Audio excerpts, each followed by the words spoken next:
കുട്ടികളുടെ creative and critical thinking improve ചെയ്യുന്നുണ്ടോ, അവർക്കതിൽ involvement കിട്ടിയിട്ട് അവർക്ക് സ്വന്തമായിട്ടത് ക്രിയേറ്റ് ചെയ്യാൻ ഫൈനലി പറ്റുന്നുണ്ടോ, ഇങ്ങനെയൊക്കെ ഉള്ള കാര്യങ്ങൾ ശ്രദ്ധിച്ച് വേണം ടീച്ചേഴ്സ് പഠിപ്പിക്കാൻ.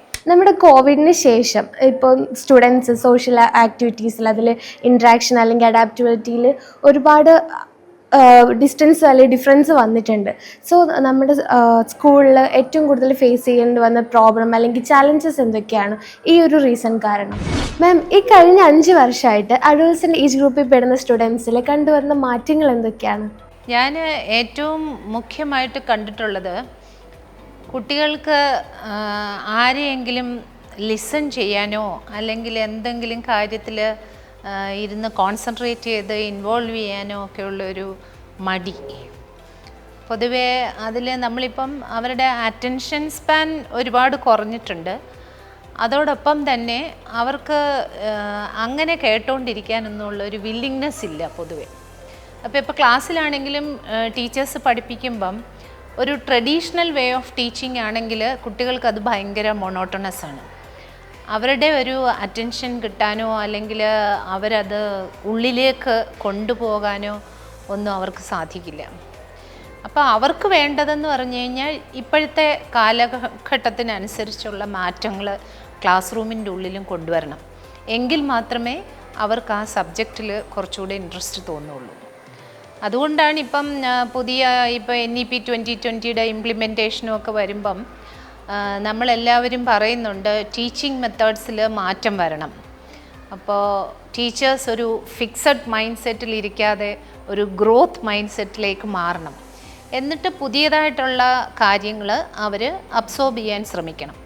അപ്പോൾ അതിൽ ഒരുപാട് ആക്ടിവിറ്റീസ് പണ്ടുമുണ്ട്.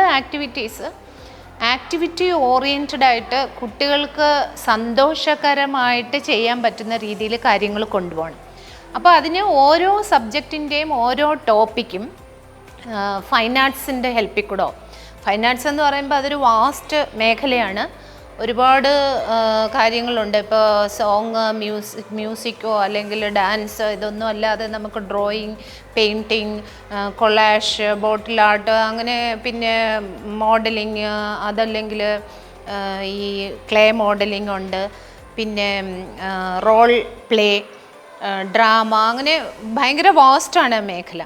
അപ്പോൾ ഒരേ സബ്ജക്റ്റിൽ ഉപയോഗിക്കുന്ന കാര്യങ്ങൾ അടുത്ത സബ്ജക്റ്റിൽ നന്നാവണം എന്നില്ല. അപ്പം നമ്മളുടെ സബ്ജക്റ്റും ടോപ്പിക്കും അനുസരിച്ച് അതിന് സ്യൂട്ടബിളായിട്ടുള്ള ഒരു ഫൈൻ ആർട്സിൻ്റെ ഹെൽപ്പും കൂടെ എടുത്തുകൊണ്ട് ക്ലാസ്സസ് കുറേ കൂടെ ഇൻട്രസ്റ്റിംഗ് ആക്കിയാൽ കുട്ടികൾക്ക് അതിൽ കൂടുതൽ ഇൻവോൾവ്മെൻറ്റ് വരും. പിന്നെ ഇപ്പോഴത്തെ കാലഘട്ടത്തിൽ ഒരു ചേഞ്ച് എന്ന് പറഞ്ഞാൽ it is the age of inclusion. അപ്പം നമ്മുടെ ക്ലാസ്സിൻ്റെ മുമ്പിലിരിക്കുന്ന കുട്ടികൾ പല രീതിയിലുള്ള കുട്ടികളാണ്.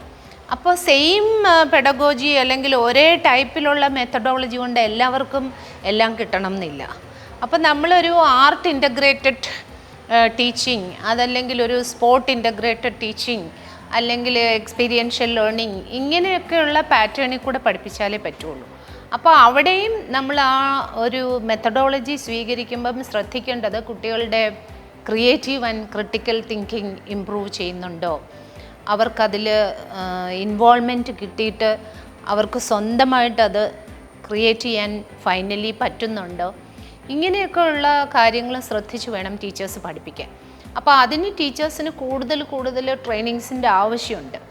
അപ്പം നമ്മൾക്ക് അവൈലബിൾ ആയിട്ടുള്ള ഫെസിലിറ്റീസിൽ ഇപ്പം ഫോർ എക്സാമ്പിൾ ഞാൻ കഴിഞ്ഞ ദിവസം അമൃതയുടെ ഒരു വർക്ക്ഷോപ്പ് അറ്റൻഡ് ചെയ്തിരുന്നു. അപ്പോൾ അതിനകത്ത് OLABസിലൊക്കെ ഒരുപാട് നല്ല സാധനങ്ങൾ അവൈലബിൾ ആണ്. അതോടൊപ്പം AI ആൻഡ് റോബോട്ടിക്സ് ഇപ്പോഴത്തെ ഒരു വലിയ ഇതാണ്. അപ്പോൾ അതിലൊക്കെ കുട്ടികൾക്ക് പഠിക്കണമെന്നുണ്ടെങ്കിൽ ആദ്യം ടീച്ചേഴ്സിന് ഇതിൽ ട്രെയിനിങ് കിട്ടണം. അപ്പോൾ അങ്ങനെ അതുകൊണ്ട് ഈ ഗാമിഫിക്കേഷൻ ഒരുപാട് ഇമ്പോർട്ടൻസ് ഉണ്ട്. അതിലൂടെ ആകുമ്പം കുട്ടികൾ വേഗം പഠിക്കും. കാരണം നമ്മൾ കാലത്തിനനുസരിച്ച് നമ്മുടെ രീതി മാറ്റിയില്ല എന്നുണ്ടെങ്കിൽ നമ്മൾ ഔട്ട് ഓഫ് പ്ലേസ് ആണ് ആരാണെങ്കിലും. അപ്പോൾ അങ്ങനെയുള്ള മാറ്റങ്ങൾ കൊണ്ടുവരണം എന്നാണ് എൻ്റെ അഭിപ്രായം. കാരണം എങ്കിലേ കുട്ടികൾ ഇൻവോൾവ് ആവുള്ളൂ. അതല്ലാതെ പഴയതുപോലെ നമ്മൾ ടീച്ചിങ്ങിൽ ഒരു ലെക്ചർ മെത്തേഡോ അതല്ലെങ്കിൽ ഒരു ഡയഗ്രാം കാണിച്ചു അതല്ലെങ്കിൽ ഒരു വീഡിയോ കാണിച്ചു, ഇതുകൊണ്ടൊന്നും ഒരു എഫക്റ്റ് ഇപ്പോൾ വരുന്നില്ല. കാരണം പണ്ട് സ്മാർട്ട് ബോർഡ്സ് വന്നയിടയ്ക്ക് അത് ഭയങ്കര എഫക്റ്റീവായിരുന്നു. പക്ഷേ ഇപ്പോൾ കുട്ടികൾക്ക് അറിയാമല്ലോ, അവർ നമ്മളെക്കാളും ഇതിനകത്ത് ഒരുപാട് അഡ്വാൻസ്ഡ് ആണ്. ഈ മറ്റുള്ള ഒരു വീഡിയോ കാണാനായിട്ട് അവർക്ക് ടീച്ചേഴ്സിൻ്റെ ഹെൽപ്പിൻ്റെ ആവശ്യമില്ല. അപ്പം ഞാൻ എപ്പോഴും ടീച്ചേഴ്സിനോട് പറയാറുണ്ട്, എൻ്റെ ട്രെയിനിങ്ങിലും ഒക്കെ ഞാൻ പറയുന്ന ഒരു കാര്യം, നിങ്ങൾ കിട്ടുന്ന ഐഡിയാസ് കൺസീവ് ചെയ്തതിന് ശേഷം ക്ലാസ്സിൽ വന്നിട്ട് നിങ്ങളുടേതായ രീതിയിൽ കുട്ടികളുമായിട്ട് ഇൻവോൾവ് ചെയ്ത് അത് പഠിപ്പിക്കുക എന്നുള്ളതാണ്. കാരണം ടീച്ചറിന് ഇപ്പോൾ ഒരു ഇൻസ്ട്രക്ടർ റോൾ ഇല്ല, അത് ടീച്ചേഴ്സിൻ്റെ ഭാഗത്ത് നിന്ന് പണ്ടേ പോയി കഴിഞ്ഞു, ഒരുപാട് വർഷങ്ങളായി. അപ്പോൾ ടീച്ചേഴ്സ് ഇൻസ്ട്രക്ടറിൻ്റെ റോളിൽ നിന്ന് മാറിയിട്ട് ഫെസിലിറ്റേറ്റർ എന്നുള്ള റോളിലേക്ക് മാറുക. അതോടൊപ്പം പിന്നെ നമ്മളിപ്പം സമൂഹത്തിൽ കണ്ടുവരുന്ന ഏറ്റവും വലിയ കുട്ടികളുടെ ഇടയിൽ കണ്ടുവരുന്ന ഇഷ്യൂ എന്ന് പറഞ്ഞു കഴിഞ്ഞാൽ, അവർക്ക് ഒരു പ്രോബ്ലം ഹാൻഡിൽ ചെയ്യാൻ അങ്ങോട്ട് പറ്റുന്നില്ല. എന്തുകൊണ്ടാണെന്ന് എനിക്കറിയില്ല. കാരണം എല്ലാ വീട്ടിലും 1-2 കുട്ടികളെ ഉള്ളൂ, പേരൻസ് ഭയങ്കരമായിട്ട് സ്നേഹിക്കുന്നു, സ്കൂളിലാണെങ്കിലും ഭയങ്കര ഇൻഡിവിജ്വൽ അറ്റൻഷൻ കെയർ ഒക്കെ കൊടുക്കുന്നുണ്ട്, നമ്പർ ഓഫ് സ്റ്റുഡൻസ് ഒരുപാട് റെഡ്യൂസ് ചെയ്തു. പണ്ടൊക്കെ ആണെങ്കിൽ ഞാനൊക്കെ ലോയോളയിലൊക്കെ പഠിപ്പിച്ചുകൊണ്ടിരുന്ന ഒരു ക്ലാസ്സിൽ 50 കുട്ടികളാണ്. ഇപ്പോൾ അത് പോയിട്ട് നമ്മൾ 30 അല്ലെങ്കിൽ 20 ആ ലെവലിലൊക്കെ വന്നു. പക്ഷേ കുട്ടികളുടെ ഒരു മെൻ്റൽ ഹെൽത്ത് ആൻഡ് വെൽനെസ് വളരെ മോശമാണ്. അത് പൊതുവേ സമൂഹത്തിൽ മൊത്തം കാണുന്നതാണ്. യങ്സ്റ്റേഴ്സിൻ്റെ ഇടയിലാണെങ്കിലും ചെറിയ കുട്ടികളുടെ ഇടയിലാണെങ്കിലും ഒക്കെ ഈ മെൻ്റൽ ഹെൽത്ത് ആൻഡ് വെൽനെസ് എന്നുള്ള പാർട്ട് വളരെ മോശമാണ്. അപ്പം നമ്മളെപ്പോഴും കോൺസെൻട്രേറ്റ് ചെയ്തത് എന്താണ്, ഇവരുടെ ഹാപ്പിനെസ് കോഷ്യൻറ്റ് നമ്മളെപ്പോഴും കോൺസെൻട്രേറ്റ് ചെയ്യണം. ഇപ്പോൾ ഈ ഹാപ്പിനെസ് കോഷ്യൻ്റ് എന്ന് പറഞ്ഞു കഴിഞ്ഞാൽ, നമ്മൾ ഹാപ്പി ആക്കാൻ വേണ്ടി പർപ്പസ്ഫുള്ളി ഒന്നും ചെയ്യുന്നതിൽ വലിയ പ്രയോജനമില്ല. അതിന് പകരം എല്ലാ സബ്ജക്ട്സും പഠിപ്പിക്കുമ്പം ആ അക്കാഡമിക് ഡെലിവറിയുടെ കൂടെ തന്നെ ഇവർക്ക് ഹാപ്പി ആവാനുള്ള അവസരങ്ങൾ കൊടുക്കുക. അതിനാണ് ഞാൻ പറഞ്ഞ ആ ഒരു ആർട്ട് ഇൻ്റഗ്രേറ്റഡ് ടീച്ചിങ് എന്ന് പറയുമ്പം പഠിപ്പിക്കുന്ന ടീച്ചറും കേട്ടോണ്ടിരിക്കുന്ന കുട്ടികൾ ഒരുപോലെ എൻജോയ് ചെയ്യുന്ന ഒരു പ്രോസസ്സാണത്. അപ്പോൾ അങ്ങനെയൊക്കെ ചെയ്തു കഴിഞ്ഞ് കഴിഞ്ഞാൽ ദേ ഓട്ടോമാറ്റിക്കലി ബിക്കം ഹാപ്പി ഓൾസോ. അപ്പോൾ ടീച്ചേഴ്സിൻ്റെ ആ ഫെസിലിറ്റേറ്റർ മെൻറ്റർ റോള് രണ്ടും നടക്കുകയും ചെയ്യും. അതോടൊപ്പം കുട്ടികൾക്ക് ഇൻട്രസ്റ്റും തോന്നുമെന്നാണ് എനിക്ക് തോന്നിയിരിക്കുന്നത്. ഇപ്പോഴത്തെ സ്റ്റുഡൻസിനെ വെച്ച് കമ്പയർ ചെയ്ത് നോക്കിക്കഴിഞ്ഞാൽ ഇപ്പോൾ ഒരുപാട് ഓപ്പർച്യൂണിറ്റീസ് ഉണ്ട്. പഠിക്കാനാണെങ്കിൽ CBSE പോലെയുള്ള ബെറ്റർ സിലബസ്, അതുപോലെ ആപ്പുകൾ, ഒരുപാട് പ്ലാറ്റ്ഫോമുകളുണ്ട്. എന്നിട്ടും നമ്മുടെ സ്റ്റുഡൻസിൻ്റെ ഇടയിൽ നിന്ന് പാരൻസ് എപ്പോഴും പറയുന്ന ഒരു കംപ്ലൈൻ്റ് ആണ് കുട്ടികൾ പഠിക്കുന്നില്ല എന്നുള്ളത്. സോ മാമിൻ്റെ ഒരു അഭിപ്രായം എന്താണ് ഇതിനെപ്പറ്റി, ഈ ഒരു കംപ്ലൈൻറ്റിനെ പറ്റി? അപ്പോൾ അത് ഈ ഡിജിറ്റൽ എക്യുപ്മെൻറ്റ്സ് ഓരോന്നും കയ്യിൽ കിട്ടുമ്പം അവർക്ക് കൂടുതൽ ക്യൂരിയോസിറ്റി ഉണ്ട്. പിന്നെ ഈ സ്വയം ഇങ്ങനെ പഠിക്കണം എന്നുള്ള ഒരു മോട്ടിവേഷൻ എന്ന് പറയുന്നത്, സെൽഫ് മോട്ടിവേറ്റഡ് ഗ്രൂപ്പ് എന്ന് പറയുന്നത് ഒരുപക്ഷെ ഒരു 10% ഒക്കെ കാണുള്ളൂ.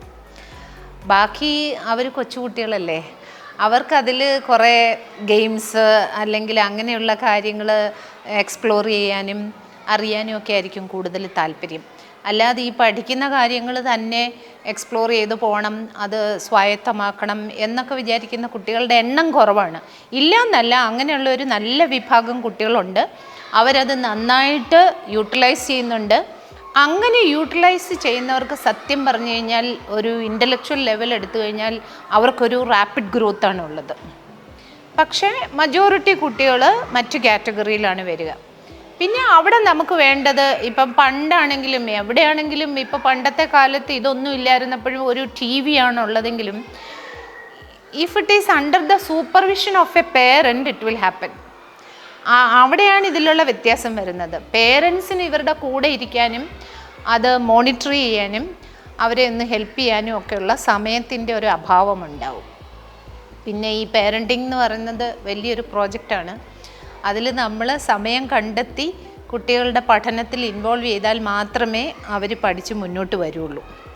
അപ്പോൾ പേരൻസ് എന്ത് ചെയ്യുന്നതെന്ന് വെച്ച് കഴിഞ്ഞാൽ, ഈ ഗാഡ്ജറ്റ്സ് പ്രൊവൈഡ് ചെയ്യുന്നതോടുകൂടി അവരുടെ ഉത്തരവാദിത്വം തീർന്നു എന്നുള്ളൊരു മട്ടിലിരിക്കുമ്പം കുട്ടികൾ നാച്ചുറലി പഠിക്കുന്ന കാര്യങ്ങളല്ലാതെ മറ്റു പലതിലേക്കും അവരുടെ ശ്രദ്ധ ഡൈവേർട്ട് ചെയ്ത് പോകാൻ സാധ്യതയുണ്ട്. അപ്പോൾ ഒരു പേരൻ്റൽ കൺട്രോൾ വെച്ചുകൊണ്ട് ഇതൊക്കെ ചെയ്യുകയാണെന്നുണ്ടെങ്കിൽ ഒരുപാട് യൂസ്ഫുള്ളാണ്. സത്യം പറഞ്ഞു കഴിഞ്ഞാൽ ഇപ്പോൾ ഒരു ക്ലാസ് റൂം ടീച്ചിങ്ങിൻ്റെ ആവശ്യം തന്നെ കുറവാണ്. അത്രയ്ക്ക് ഫെസിലിറ്റീസ് അവൈലബിൾ ആണ്. ഇപ്പോൾ പണ്ടൊക്കെ ആണെങ്കിൽ നമുക്ക് എങ്ങനെയാണ് ഒരു പ്രാക്ടിക്കൽ ചെയ്യണമെങ്കിൽ നമുക്ക് ലാബിൽ പോയാൽ മാത്രമേ പറ്റുള്ളൂ. ഇപ്പോൾ വെർച്വൽ ലാബ്സൊക്കെ ഒരുപാടുണ്ട്. അപ്പോൾ ക്യൂരിയോസിറ്റി ഉണ്ട്, ഭയങ്കരമായിട്ട് നോളജ് വേണം എന്ന് ആഗ്രഹമുള്ള ഒരു കുട്ടിക്ക് അത് കിട്ടാൻ ഒരുപാട് പ്ലാറ്റ്ഫോംസ് ഉണ്ട്. പക്ഷേ ആ സെൽഫ് മോട്ടിവേഷൻ എത്ര പേർക്കുണ്ടെന്നുള്ളതാണ് ഇതിനകത്ത് ഏറ്റവും പ്രധാനം. അപ്പം നമ്മൾ ഇവർക്ക് ഈ ഒരു സെൽഫ് മോട്ടിവേഷൻ ഇമ്പ്രൂവ് ചെയ്യാനുള്ള എന്തെങ്കിലുമൊക്കെ വഴികൾ കണ്ടെത്തി അവരെ ഇതിലേക്ക് ഡയറക്റ്റ് ചെയ്ത് കൊണ്ടുവരാൻ പറ്റിക്കഴിഞ്ഞാൽ വി വിൽ ബിക്കം സക്സസ്ഫുൾ. അതിനുള്ള ആക്ടിവിറ്റീസും അതിനുള്ള കാര്യങ്ങളുമാണ് ഒരു ടീച്ചറിൻ്റെ ഭാഗത്തു നിന്നും സ്കൂളിൻ്റെ ഭാഗത്തു നിന്നും ഉണ്ടാവേണ്ടത്. കാരണം ഇവരുടെ അവർ ഇൻക്വിസിറ്റീവ് ആയിക്കഴിഞ്ഞാൽ അവരതിന് പുറകെ പോകും.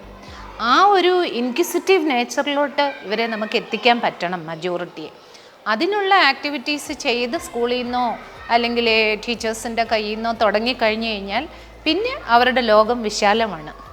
വളരെ പെട്ടെന്ന് അവർക്ക് കാര്യങ്ങൾ പഠിക്കാനും അക്വയർ ചെയ്യാനും പറ്റും. കാരണം പണ്ടത്തെ പോലെയല്ല. പണ്ടാണെങ്കിൽ എങ്ങനെയാണ്, ഒരു കുട്ടിക്ക് പഠിക്കാനുള്ള ഒരു ഇൻക്വിസിറ്റീവ്നെസ് വന്നു കഴിഞ്ഞാൽ ആ കുട്ടി ലൈബ്രറിയിൽ പോകണം, ബുക്ക് എടുക്കണം, പഠിക്കണം, അങ്ങനെ ഒരുപാട് ഫിസിക്കൽ ഇൻവോൾവ്മെൻറ്റ് വേണം. അത് ചിലപ്പോൾ ഒക്കെ ഒരുപാട് കൺസ്ട്രെയിൻസും വരും. ലൈബ്രറി 5 മണിക്ക് പൂട്ടുന്നു, അത് കഴിഞ്ഞാൽ പഠിക്കാൻ പറ്റില്ല. അതേസമയം ഇപ്പോഴത്തെ ഒരു അവസ്ഥ നോക്കിക്കഴിഞ്ഞാൽ എവിടെയാണെങ്കിലും എപ്പോഴാണെങ്കിലും ഇതെല്ലാം അവൈലബിൾ ആണെന്നുള്ളതാണ് ഇതിൻ്റെ ഒരു ബ്യൂട്ടി. അപ്പോൾ അത് ശരിക്കും പ്രയോജനപ്പെടുത്തി കഴിഞ്ഞാൽ ഒരുപാട് നല്ലതാണ്. അപ്പോൾ കുട്ടികളെ അതിനനുസരിച്ച് മോട്ടിവേറ്റ് ചെയ്ത് അവരെ ശരിക്കും ഇൻക്വിസിറ്റീവ് ആക്കി എടുക്കണം ചെറിയ ക്ലാസ്സിൽ നിന്നേ തൊട്ട്. അപ്പോൾ ഇത് സ്റ്റാർട്ട് ചെയ്യേണ്ടത് ശരിക്കും ഫൗണ്ടേഷൻ ലെവലിലാണ്. ആ ഫൗണ്ടേഷൻ ലെവലിൽ ഇത് നല്ല രീതിയിൽ പോയി കഴിഞ്ഞ് കഴിഞ്ഞാൽ പിന്നെ അവർ മുന്നോട്ട് പോയിക്കോളും. കാരണം ഇപ്പോൾ NEP-യിൽ തന്നെയാണെങ്കിലും വെറുതെ ഒരു 100% ലിറ്ററസി ന്യൂമറസി പറയുന്നിടത്ത് പോലും നമ്മൾ പറയുന്ന ഒരു വാക്കുണ്ട് ചെറിയ ക്ലാസ്സിൽ, foundation level if they learn to read, in the following levels they will read to learn.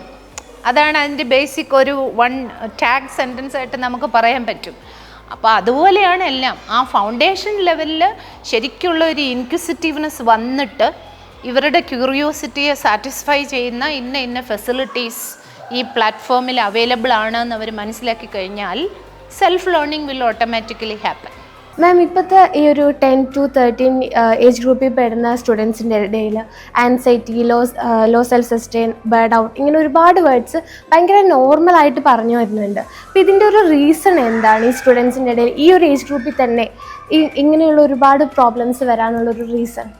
അത് ഞാൻ ആദ്യമേ പറഞ്ഞല്ലോ, ഈ കുട്ടികളുടെ ഇടയിലുള്ള മെൻ്റൽ ഹെൽത്ത് ആൻഡ് വെൽനെസ് എന്നുള്ള ഏരിയ വളരെ മോശമാണ്.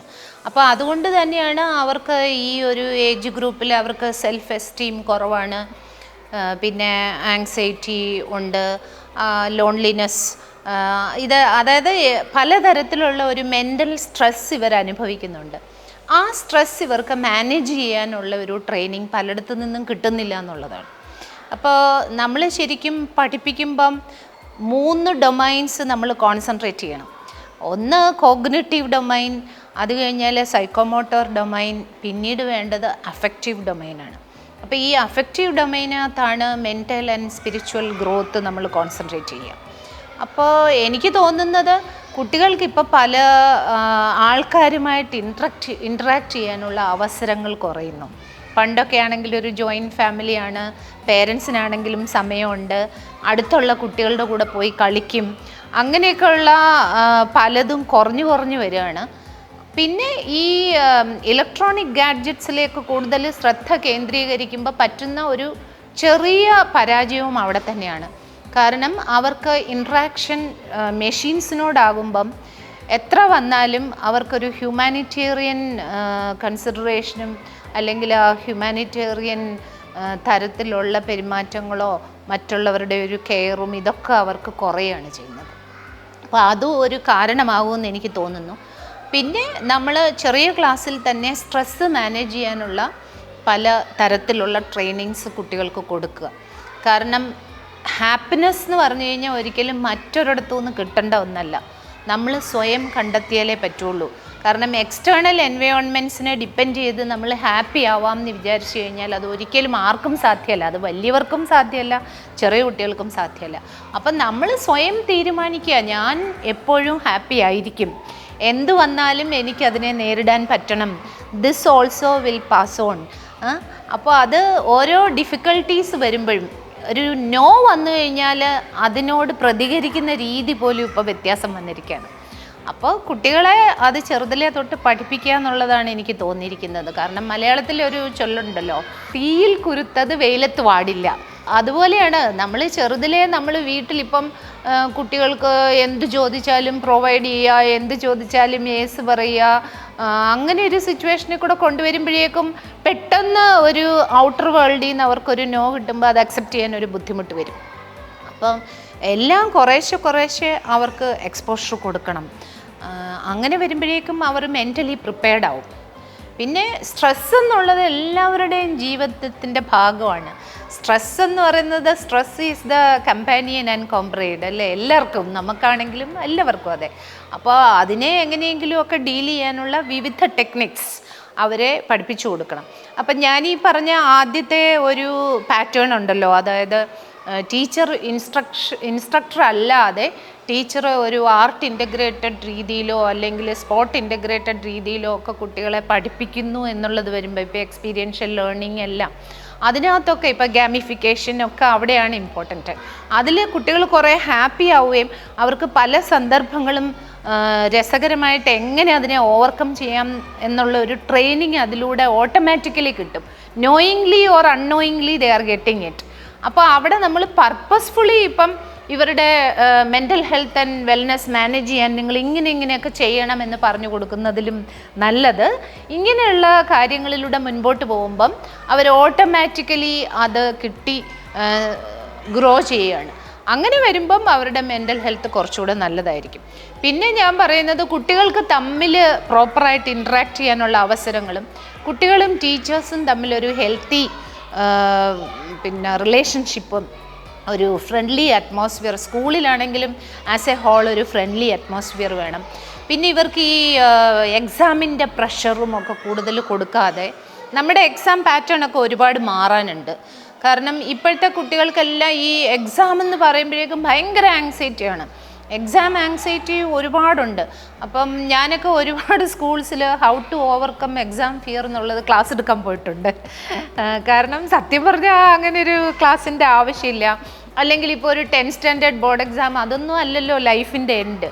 അപ്പോൾ ഇങ്ങനെയുള്ള ചില കാര്യങ്ങൾ കുട്ടികൾക്ക് പ്രത്യേകമായിട്ട് പഠിപ്പിച്ചു കൊടുക്കണം. പിന്നെ ക്ലാസ് റൂംസ് എപ്പോഴും ഒരു ഹാപ്പി ക്ലാസ് റൂം തന്നെ ആയിരിക്കണം. ഇപ്പോൾ CBSEക്ക് ഒരു മൊഡ്യൂൾ വരെ ഉണ്ട് ഹാപ്പി ക്ലാസ് റൂം എന്ന് പറഞ്ഞിട്ട്. അപ്പോൾ അതിനൊക്കെ സ്റ്റാർട്ട് ചെയ്യേണ്ടത് എവിടെ നിന്നാണ്? ടീച്ചേഴ്സിൽ നിന്നാണ്. കാരണം ഒരു ഹാപ്പി ടീച്ചർക്ക് മാത്രമേ ഒരു കുട്ടിയെ ഹാപ്പി ആക്കാനോ അതല്ലെങ്കിൽ ഒരു ക്ലാസ് റൂം ഹാപ്പി ആക്കാനോ പറ്റുള്ളൂ. അപ്പോൾ സ്ട്രെസ് മാനേജ്മെൻറ്റ് എന്നുള്ളത് ടീച്ചേഴ്സിൻ്റെ ലെവലിൽ തുടങ്ങണം, അത് കുട്ടികളെയും പഠിപ്പിക്കണം. പിന്നെ എൻ്റെ അഭിപ്രായത്തിൽ ചെറുതിലേ തൊട്ട് തന്നെ ഇപ്പോഴത്തെ ഒരു പാറ്റേൺ മാറിയ സ്ഥിതിക്ക് ചെറിയ ക്ലാസ്സിൽ തന്നെ ഇവരെ ഒരു ഇമോഷണൽ വൊക്കാബുലറി പഠിപ്പിക്കണം, അവർക്ക് തനിയെ എക്സ്പ്രസ് ചെയ്യാനായിട്ട്. പിന്നെ അവർക്ക് സെൽഫ് എക്സ്പ്രഷനുള്ള കൂടുതൽ വേദികൾ കൊടുക്കണം, സൗകര്യങ്ങൾ കൊടുക്കണം. അത് ഒരു ഫോർമൽ പ്രോഗ്രാമായിട്ടല്ല, എവറി ഡേ ടീച്ചിങ്ങിലും ക്ലാസ് റൂമിൽ അത് സംഭവിക്കണം. അപ്പോഴാണ് അവരുടെ മൈൻഡ് കുറച്ചുകൂടെ റിഫൈൻഡ് ആയിട്ട് കിട്ടുള്ളൂ എന്നാണ് എനിക്ക് തോന്നുന്നത്.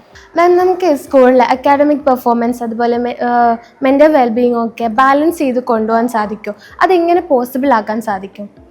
തീർച്ചയായിട്ടും ഇത് ബാലൻസ് ചെയ്ത് കൊണ്ടുപോകാൻ പറ്റുന്ന കാര്യങ്ങളാണ്.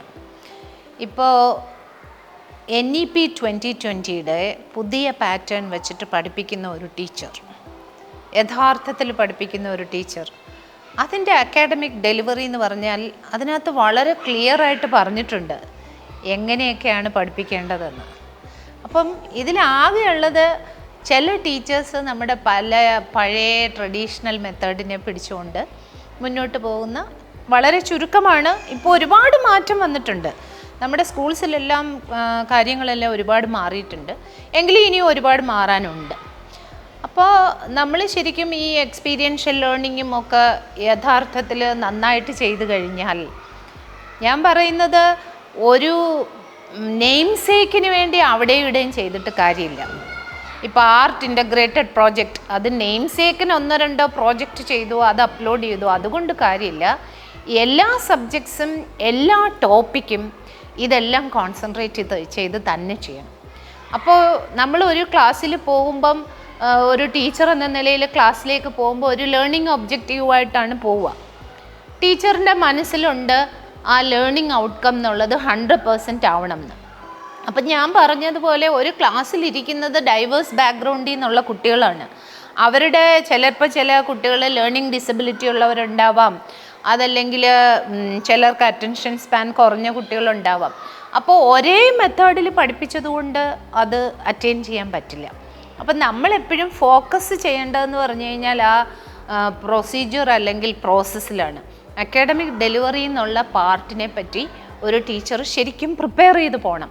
അതിന് ഒരുപാട് തിയറട്ടിക്കൽ ഇൻഫർമേഷൻ അവർക്ക് ഓൾറെഡി ഉണ്ട്. ഇപ്പം ഞാൻ പറഞ്ഞതുപോലെ ആർട്ട് ഇൻ്റഗ്രേറ്റഡ് ആയിട്ട് ഒരു ക്ലാസ്സിൽ പഠിപ്പിച്ചു കഴിഞ്ഞാൽ അതെങ്ങനെയാണെങ്കിലും എൻജോയബിൾ ആവാതിരിക്കില്ല.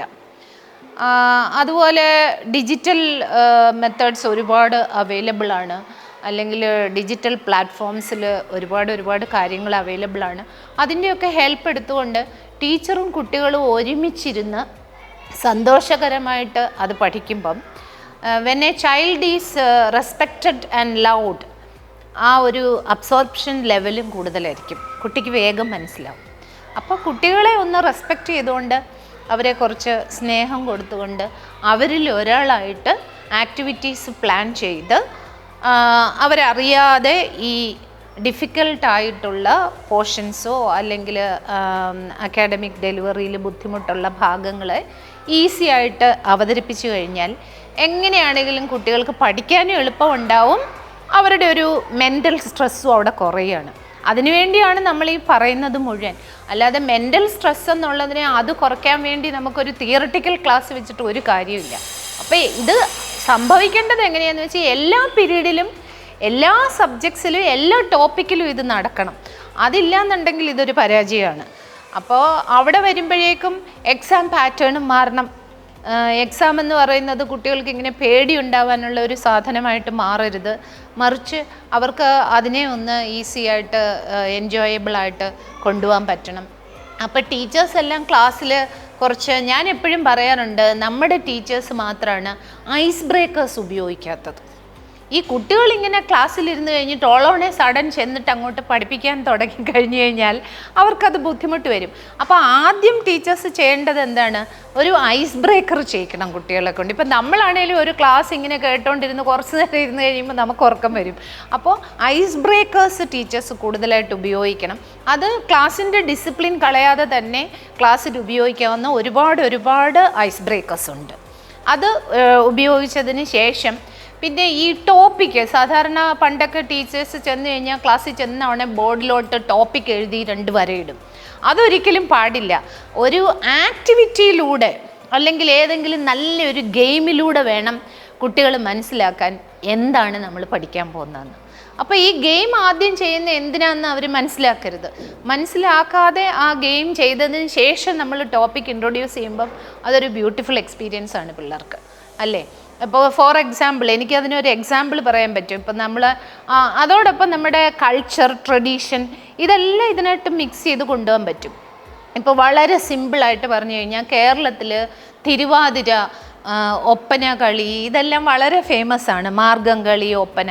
അപ്പം നമ്മൾ ഒരു ടീച്ചർ ക്ലാസ്സിൽ ചെന്ന് പറയുകയാണ്, നമുക്കൊന്ന് 3 ബാച്ചായിട്ട് തിരിച്ചിട്ട് ഒരു ഗ്രൂപ്പ് തിരുവാതിര പഠിപ്പിക്കാം, ഒരു ഗ്രൂപ്പ് മാർഗം കളി, ഒരു ഗ്രൂപ്പ് ഒപ്പന.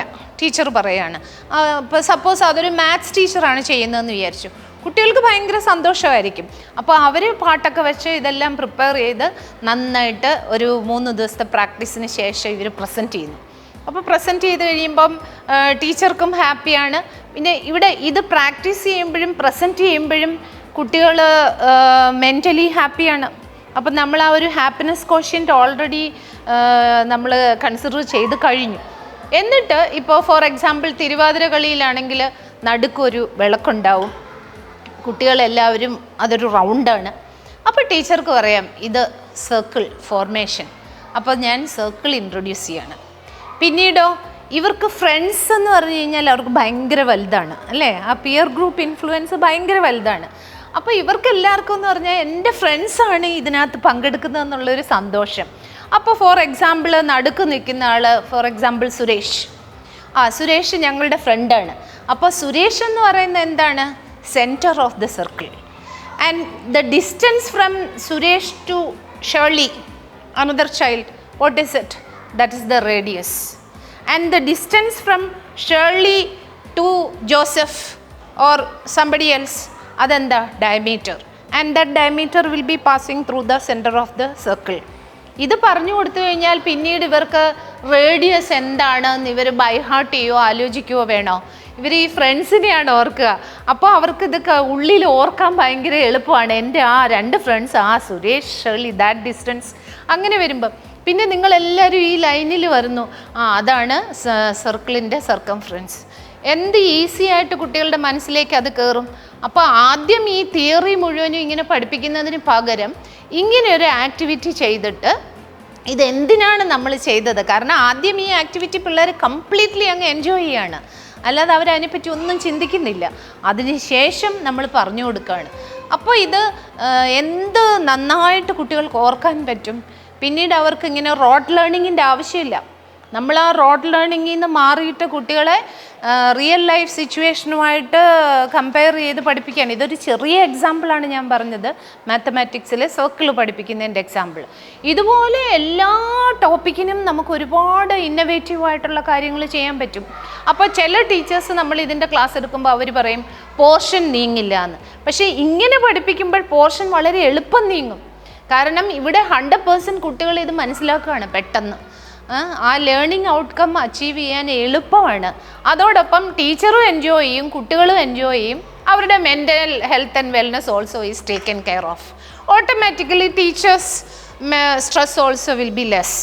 അങ്ങനെ ഒരു ക്ലാസ് റൂം അന്തരീക്ഷമാണ് ഞാൻ ഉദ്ദേശിക്കുന്നത്.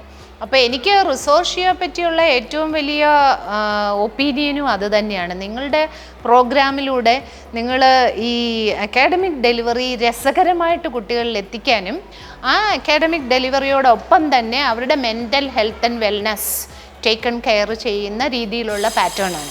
അതൊരു ഇന്നവേറ്റീവ് മെത്തേഡാണ്. അത് എല്ലാ സ്കൂൾസിലും എല്ലാ ടീച്ചേഴ്സും ഇത് കൊണ്ട് നടന്നു കഴിഞ്ഞാൽ പിന്നെ നമ്മൾ ഈ പറയുന്ന സ്ട്രെസ് ഒന്നും കുട്ടികൾക്ക് കാണില്ല. ഇനി ചെറിയ സ്ട്രെസ് ഉണ്ടെങ്കിൽ അത് മാനേജ് ചെയ്യാൻ അവർ പഠിക്കുകയും ചെയ്യും. അപ്പോൾ ചെറിയ ക്ലാസ്സിലെ തൊട്ട് ഞാൻ പറഞ്ഞ ഇമോഷണൽ വൊക്കാബുലറി അവരെ പഠിപ്പിക്കണം. അവർക്ക് സങ്കടം വരുമ്പോൾ സങ്കടം ഉണ്ടെന്നോ, ഇപ്പം നമുക്ക് എന്തായാലും ഈ സങ്കടം അല്ലെങ്കിൽ ദേഷ്യം എന്നൊക്കെ ഉള്ളത് ഓൾ ഓൺ എ സഡൻ അല്ല വരിക. We are already aware of it. അപ്പോൾ അങ്ങനെ ആ ഒരു അവെയർനെസ് വരുമ്പോൾ തന്നെ അത് എക്സ്പ്രസ് ചെയ്യാനും അപ്പോൾ അതിനെ എങ്ങനെ ഡീൽ ചെയ്യണം എന്നുള്ളത് മനസ്സിലാക്കാനും പിന്നെ റെസിലിയൻസ് കുട്ടികളെ പഠിപ്പിക്കുക. കാരണം നമ്മളെല്ലാം ഹ്യൂമൻ ബീയിങ്സ് ആണ്. നമുക്ക് ഡിഫറെൻറ്റ് ഇമോഷൻസ് ഉണ്ടാവാതിരിക്കാൻ പറ്റില്ല. എക്സ്റ്റേണൽ സർക്കംസ്റ്റൻസസ് അങ്ങനെയാണ്. പക്ഷേ അതിനെ ക്ലിങ് ഓൺ ചെയ്ത് നിൽക്കാതെ അതൊരു 5 മിനിറ്റ് അല്ലെങ്കിൽ 10 മിനിറ്റ് അതിനോടകം തന്നെ ഒരു റെസിലിയൻസിലൂടെ നമ്മൾ പോസിറ്റീവ് ഫീലിങ്സ് ഉള്ളിലേക്ക് കൊണ്ടുവരാനും സ്വയം ഹാപ്പി ആവാനും ഉള്ള ഒരു ട്രെയിനിങ് അവർക്ക് കൊടുക്കുന്നത് നന്നായിരിക്കും. നമ്മുടെ കോവിഡിന് ശേഷം ഇപ്പോൾ സ്റ്റുഡൻസ് സോഷ്യൽ ആക്ടിവിറ്റീസിൽ അതിൽ ഇൻട്രാക്ഷൻ അല്ലെങ്കിൽ അഡാപ്റ്റബിലിറ്റിയിൽ ഒരുപാട് ഡിസ്റ്റൻസ് അല്ലെങ്കിൽ ഡിഫറൻസ് വന്നിട്ടുണ്ട്. സോ നമ്മുടെ സ്കൂളിൽ ഏറ്റവും കൂടുതൽ ഫേസ് ചെയ്യേണ്ടി വന്ന പ്രോബ്ലം അല്ലെങ്കിൽ ചാലഞ്ചസ് എന്തൊക്കെയാണ് ഈ ഒരു റീസൺ കാരണം? ഏറ്റവും ആദ്യമായിട്ട് എനിക്ക് തോന്നിയത് ഒരുപാട് കുട്ടികൾ ആ ഒരു വീടിൻ്റെ കംഫർട്ടിനുള്ളിൽ ഇരുന്നങ്ങ് ശീലമായിപ്പോയി. പിന്നെ ഇവർ കോവിഡിൻ്റെ ടൈമിൽ നമുക്ക് ഓൺലൈൻ വഴി അല്ലാതെ പഠിപ്പിക്കാൻ വേറെ മാർഗമില്ലായിരുന്നു. അപ്പോൾ കുറച്ച് പേരെങ്കിലും മൊബൈൽ അഡിക്ഷനിലേക്കും ഓൺലൈൻ പ്ലാറ്റ്ഫോംസിൻ്റെ അഡിക്ഷനിലേക്കും മാറി. പിന്നെ സ്കൂളിലേക്ക് വരാനുള്ള ഒരു മടി, രാവിലെ എഴുന്നേറ്റ് സ്കൂളിൽ വരാനും അതുകൊണ്ട് തന്നെ പല സ്കൂൾസിലും ആബ്സെൻറ്റീസിൻ്റെ എണ്ണം ഒരുപാട് കൂടുന്നുണ്ട്. ഇപ്പോൾ 2 ദിവസം വന്നു കഴിഞ്ഞാൽ കുട്ടികൾ തനിയെ പറയുകയാണ് എനിക്ക് നെക്സ്റ്റ് ഡേ എനിക്ക് പോകാൻ വയ്യ, എനിക്ക് അസുഖമാണ്, അല്ലെങ്കിൽ രാവിലെ തലവേദനയാണ്, ഛർദിലാണ്, എന്തെങ്കിലും സില്ലി റീസൺസ് ഒക്കെ പറഞ്ഞിട്ട്. അപ്പോൾ പേരൻസിനും ഒരു പരിധിയിൽ കവിഞ്ഞ് ഇവരെ കമ്പൽ ചെയ്യാൻ പറ്റില്ല. അത് ഒരു റീസണായിട്ട് എനിക്ക് തോന്നിയിട്ടുണ്ട്. പിന്നെ ഈ മൊബൈൽ അഡിക്ഷൻ ഒരുപാട് കൂടി. അപ്പോൾ പേരൻസ് പലർക്കും ഇത് കുട്ടികൾ പഠിക്കാൻ വേണ്ടിയാണോ ഉപയോഗിക്കുന്നത് അല്ലാത്ത കാര്യങ്ങൾക്കാണോ എന്ന് മനസ്സിലാക്കാൻ പറ്റുന്നില്ല. പിന്നെ ഈ റീഡിങ് ഹാബിറ്റ് കുറഞ്ഞു. അതാണ് ഏറ്റവും ബുദ്ധിമുട്ടായിട്ട് നമുക്കെല്ലാവർക്കും തോന്നുന്ന ഒരു കാര്യം. ഈ റീഡിങ്ങിലൂടെ അവർ വിശാലമായ ലോകത്തെപ്പറ്റിയും ഒരു ലിമിറ്റില്ലാത്ത കാര്യങ്ങളെപ്പറ്റി അവർക്ക് മനസ്സിലാക്കാൻ പറ്റും. ഇപ്പോൾ ഒരു ടീച്ചർക്ക് ഒരു ക്ലാസ്സിൽ 40 മിനിറ്റിൻ്റെ പീരീഡിൽ പറഞ്ഞു കൊടുക്കാൻ പറ്റുന്ന കാര്യങ്ങൾക്ക് ഒരുപാട് പരിധിയുണ്ട്. അതേസമയം അവർ റീഡ് ചെയ്ത് അല്ലെങ്കിൽ വായിച്ച് അതിലൂടെ അവർ സ്വയം കഥാപാത്രങ്ങളായിട്ട് മാറുന്ന ഒരുപാട് സിറ്റുവേഷൻസും അതിലൂടെ കിട്ടുന്ന ഒരു നോളജിൻ്റെ ലെവൽ എന്നൊക്കെ പറഞ്ഞു കഴിഞ്ഞാൽ ഒരുപാട് കൂടുതലാണ്. അപ്പോൾ അങ്ങനെ വായിക്കുന്ന കുട്ടികൾക്കാണ് അടുത്തത് പഠിക്കാനുള്ള കൂടുതൽ താല്പര്യം. പിന്നെ രണ്ടാമത് കണ്ടിരിക്കുന്നതെന്ന് പറഞ്ഞു കഴിഞ്ഞാൽ റൈറ്റിംഗ് സ്കിൽസ് ഒരുപാട് മോശമായി ആ കോവിഡിൻ്റെ ടൈം വന്നതോടുകൂടി. കാരണം ടീച്ചേഴ്സ് നോട്ട് കൊടുക്കുന്നുണ്ട്, അത് നോട്ട്ബുക്കിൽ എഴുതണം എന്നൊക്കെ പറയുന്നുണ്ടെങ്കിലും അത് ശരിക്കും പ്രാവർത്തികമാക്കിയ കുട്ടികൾ വളരെ കുറവായിരുന്നു. അപ്പോൾ എന്ത് പറ്റുമെന്ന് വെച്ച് കഴിഞ്ഞാൽ ഇപ്പോൾ 1ാം ക്ലാസ്സിലെ ഒരു കുട്ടിയെ തന്നെ നമ്മൾ വിളിച്ചിട്ട് എഴുതാൻ പറഞ്ഞു കഴിഞ്ഞാൽ ഇവൻ LKG UKG കോവിഡ് ടൈമിൽ ഓൺലൈനാണ് അറ്റൻഡ് ചെയ്തിട്ടുള്ളതെങ്കിൽ അവന് വേർഡ്സ് എഴുതാൻ പറ്റില്ല, സെൻറ്റൻസ് എഴുതാൻ പറ്റില്ല. അപ്പോൾ ടീച്ചേഴ്സിന് സ്ട്രഗിളാണ്. ഈവൻ മാത്തമാറ്റിക്സിൻ്റെ, അത് ലാംഗ്വേജസിൻ്റെ ഏരിയ, മാത്തമാറ്റിക്സിൻ്റെ ഏരിയ എടുത്തു കഴിഞ്ഞ് കഴിഞ്ഞാൽ ആ മെൻ്റൽ മാത്തമാറ്റിക്സ് ഡെവലപ്പ് ചെയ്യുന്ന ലെവൽ ഭയങ്കരമായിട്ട് കുറഞ്ഞു. അപ്പോൾ ഈ നമുക്ക് 100% ന്യൂമറസി 100% ലിറ്ററസി ഒക്കെ അച്ചീവ് ചെയ്യണമെന്ന് പറയുമ്പം കുട്ടികൾ ഈ ലാംഗ്വേജ് നന്നായിട്ട് പഠിക്കുകയും ആ ലാംഗ്വേജിൻ്റെ പഠനം എന്ന് പറഞ്ഞു കഴിഞ്ഞാൽ സത്യം പറഞ്ഞു കഴിഞ്ഞാൽ NEPയുടെ ആർട്ടിക്കിളൊക്കെ വായിക്കുമ്പം നമുക്ക് മനസ്സിലാവുന്നത് എന്താണെന്ന് വെച്ച് കഴിഞ്ഞാൽ ഒരു 2nd സ്റ്റാൻഡേർഡിൽ എത്തുന്ന ഒരു കുട്ടി, ഇപ്പം ടെക്സ്റ്റ് ബുക്കൊക്കെ കുട്ടികൾ ഓട്ടോമാറ്റിക്കലി വായിക്കും, കാരണം ക്ലാസ്സിൽ ടീച്ചർ വായിക്കുന്നുണ്ട്, പേരൻസ് വീട്ടിൽ അത് റിപ്പീറ്റ് ചെയ്ത് വായിക്കാൻ പറയും. അങ്ങനെയല്ല, ഒരു അൺസീൻ പാരഗ്രാഫ് ഒരു കുട്ടി നന്നായിട്ട് വായിച്ച് മനസ്സിലാക്കി അത് റീപ്രൊഡ്യൂസ് ചെയ്യാൻ പറ്റണം എന്നുള്ളതാണ്. അതുകൊണ്ട് തന്നെയാണ് പണ്ട് ലാംഗ്വേജ് സ്കിൽസിൽ നമ്മൾ പറഞ്ഞു സ്പീക്കിംഗ് വേണം, റീഡിങ്, റൈറ്റിംഗ്, അങ്ങനെയൊക്കെ ഉള്ള സ്കിൽസ് പറഞ്ഞതിൻ്റെ കൂട്ടത്തിൽ ഇപ്പോൾ കോംപ്രിഹെൻഡ് എന്നുള്ള ഒരു ഇതും കൂടെ വന്നിട്ടുണ്ട്. അപ്പോൾ അത് അവർ മനസ്സിലാക്കി ഏതാണ് പാരഗ്രാഫ്. ഒക്കെ ഒരു അൺസീൻ പാരഗ്രാഫ് കിട്ടിക്കഴിഞ്ഞാൽ അത് വായിച്ച് മനസ്സിലാക്കിയതിന് ശേഷം മറ്റൊരാൾക്ക് പറഞ്ഞു കൊടുക്കാൻ പറ്റണം. അപ്പം നമ്മുടെ ഒരു സ്കൂളിലെ സെനറിയോ എടുത്തു കഴിഞ്ഞ് കഴിഞ്ഞാൽ നമ്മൾ ഇംഗ്ലീഷ് ആൻഡ് മലയാളം പഠിപ്പിക്കുന്നുണ്ട്. അപ്പോൾ 2nd സ്റ്റാൻഡേർഡിൽ എത്തുന്ന ഒരു കുട്ടി ഒരു ന്യൂസ് പേപ്പർ, ഇംഗ്ലീഷ് ന്യൂസ് പേപ്പറോ അല്ലെങ്കിൽ മലയാളം ന്യൂസ് പേപ്പറോ വായിച്ചിട്ട് ആ പാരഗ്രാഫ് മനസ്സിലാക്കി മറ്റൊരാൾക്ക് പറഞ്ഞു കൊടുക്കാൻ പറ്റണം. അത് നടക്കുന്നില്ല. പിന്നെ രണ്ടാമത് ഞാൻ കണ്ടത് എന്താണെന്ന് വെച്ച് കഴിഞ്ഞാൽ കോവിഡ് കാലത്ത് മാത്തമാറ്റിക്സ് പഠിപ്പിക്കുന്നുണ്ട്, പക്ഷേ അതിൻ്റെ ഒരു ആപ്ലിക്കേഷൻ റിയൽ ലൈഫിൽ കുട്ടികൾക്ക് ഒരുപാട് ചാൻസ് കുറഞ്ഞു. അത് നമ്മുടെ ഓൺലൈൻ പ്ലാറ്റ്ഫോമിൻ്റെ ഒരു പരിധി വരെ അതിൻ്റെ ഒരു ഷോർട്ട് കമ്മിങ് ആയിട്ടും എനിക്ക് തോന്നുന്നുണ്ട്. കാരണം ഇപ്പോൾ വീടുകളിലാണെങ്കിൽ പോലും ഇപ്പം ഞാനൊന്നും കടയിലേ പോവാറില്ല, കാരണം സാധനങ്ങളെല്ലാം നമ്മൾ ഓൺലൈൻ വാങ്ങിക്കുന്നു. എന്താണെങ്കിലും സ്വിഗ്ഗി ഉണ്ട്, പിന്നെ ഗൂഗിൾ പേ വന്നു. അപ്പോൾ കുട്ടികൾക്ക് ഈ കറൻസി ഡേ ടു ഡേ ലൈഫിലൊന്ന് ഡീൽ ചെയ്യാനുള്ള അവസരങ്ങൾ വളരെ കുറവാണ്. അപ്പോൾ എപ്പോഴെങ്കിലും ഇത് ഒന്ന് ഉപയോഗിക്കേണ്ട അവസരം വരുമ്പം മെൻ്റൽ മാത്തമാറ്റിക്സ് ഇല്ലാതെ ഇത് നമുക്ക് നടക്കില്ല. അപ്പം മെൻ്റൽ മാത്തമാറ്റിക്സ് എന്നുള്ളത് അതിൻ്റെ ഒരു പിന്നെ പ്രസക്തി തന്നെ നഷ്ടമായിക്കൊണ്ടിരിക്കുന്ന ഒരു കാലഘട്ടമാണ്. അപ്പം നമ്മളൊക്കെ ചെറുതായിരുന്നപ്പോഴെന്ന് പറഞ്ഞാൽ 2nd സ്റ്റാൻഡേർഡിൽ വരുമ്പോഴേക്കും 15 വരെയുള്ള ടേബിൾസ് ബൈ ഹാർട്ട് ചെയ്യണമായിരുന്നു. അപ്പോൾ അതൊക്കെ കൊണ്ട് കുറേ കൂടുതൽ പ്രയോജനം ഉണ്ടായിരുന്നു. അതിനേക്കെല്ലാം ഒരു തിരിച്ചുപോക്കിനി ആവശ്യമാണ് ചെറിയ ക്ലാസ്സിൽ തൊട്ടേ. അപ്പോൾ ഈ ഓൾ പ്രൊമോഷൻ എന്നുള്ളത് ശരിക്കും നിർത്തലാക്കണം. കാരണം CBSE വളരെ ക്ലിയർ ആയിട്ട് പറയുന്നുണ്ട്, ഓരോ ക്ലാസ്സിലും ഓരോ സബ്ജക്റ്റിൻ്റെ ചെറിയ ചെറിയ ടോപ്പിക്ക് പോലും എന്താണ് ലേണിംഗ് ഔട്ട്കം. അപ്പോൾ അത് അച്ചീവ് ചെയ്യാത്ത ഒരു കുട്ടി അടുത്ത ക്ലാസ്സിലേക്ക് പോകരുതെന്നൊരു അഭിപ്രായം എനിക്കുണ്ട്. കാരണം ഇപ്പോൾ ഫോർ എക്സാമ്പിൾ നമ്മൾ 1st സ്റ്റാൻഡേർഡിൽ 2 ഡിജിറ്റ് നമ്പേഴ്സിൻ്റെ എല്ലാ മാത്തമാറ്റിക്കൽ ഫങ്ഷൻസും പഠിപ്പിക്കുകയാണ്. ആ ഒരു കുട്ടി അത് പഠിച്ചിട്ടില്ല എന്നുണ്ടെങ്കിൽ അത് 2nd സ്റ്റാൻഡേർഡിൽ വരുമ്പോഴേക്കും അത് 3 ഡിജിറ്റ് ആവും, 3rd സ്റ്റാൻഡേർഡിൽ വരുമ്പോഴേക്കും അത് 4 ഡിജിറ്റ് ആവും. അപ്പോൾ ഇത് പഠിക്കാത്ത ഒരു കുട്ടിക്ക് ഇത് ഫോളോ ചെയ്യാൻ പറ്റില്ല. അപ്പോൾ ഇങ്ങനെയുള്ള കുറേ ബുദ്ധിമുട്ടുകളാണ് നമ്മൾ കോവിഡിന് ശേഷം കാണുന്നത്. അപ്പോൾ ടീച്ചേഴ്സ് എപ്പോഴും പറയാറുണ്ട് അവർക്ക് പരീക്ഷയ്ക്ക് പോലും എഴുതാൻ മടിയാണ്. ആ റൈറ്റിംഗ് സ്കില്ലെന്നുള്ളത് ഭയങ്കരമായിട്ട് കുറഞ്ഞു. പിന്നെ കുട്ടികൾ തമ്മിലുള്ള ഇൻട്രാക്ഷൻ, അതൊക്കെ ഒരുപാട് മാറ്റങ്ങൾ വന്നു. പണ്ടെന്ന് പറഞ്ഞു കഴിഞ്ഞാൽ അവരുടെ ഫ്രണ്ട്സ് കുറച്ചുകൂടെ തിക്കായിരുന്നു, ഷെയർ ചെയ്യുമായിരുന്നു. ഇപ്പോൾ അവർക്ക് ഷെയർ ചെയ്യാൻ മടിയായി. അപ്പോൾ ഇതൊക്കെ പിന്നെ നമ്മുടെ കമ്മ്യൂണിറ്റിയിൽ നിന്ന് മാറി നിന്ന് ഒറ്റയ്ക്ക് വീട്ടിലിരുന്നിട്ടുള്ള ഒരു ബുദ്ധിമുട്ടുകളായിട്ട് തോന്നുന്നുണ്ട്. അതിൽ ഗ്രാജുവലായിട്ട് മാറ്റങ്ങൾ വരുന്നുണ്ട്. പിന്നെ ഫോണിൻ്റെ അഡിക്ഷൻ നമ്മൾ തന്നെ കേൾക്കുന്നുണ്ടല്ലോ, ഫോൺ ഉപയോഗിക്കരുത് എന്ന് പറഞ്ഞു കഴിഞ്ഞാൽ ഉടനെ സൂയിസൈഡ് ചെയ്ത കുട്ടികളുടെ എണ്ണം വരെ ഉണ്ട് നമ്മളുടെ ഇടയിൽ. അപ്പോൾ അതൊക്കെ നമുക്ക് മാറ്റിയെടുക്കണം. അപ്പം ഫോണിൻ്റെ അഡിക്ഷൻ മാറ്റണമെങ്കിൽ ഫോൺ കൊടുക്കാതിരിക്കുമ്പോഴും അവർക്ക് അതുപോലെ ഇൻട്രസ്റ്റിംഗ് ആയിട്ടുള്ള മറ്റ് ആക്ടിവിറ്റികൾ കിട്ടണം. അത് സ്കൂളിലാണെങ്കിലും കിട്ടണം, വീട്ടിലാണെങ്കിലും കിട്ടണം. പേരൻസിന് അവരെ അത്ര രസകരമായിട്ട് ഇൻവോൾവ് ചെയ്യിക്കാൻ പറ്റണം.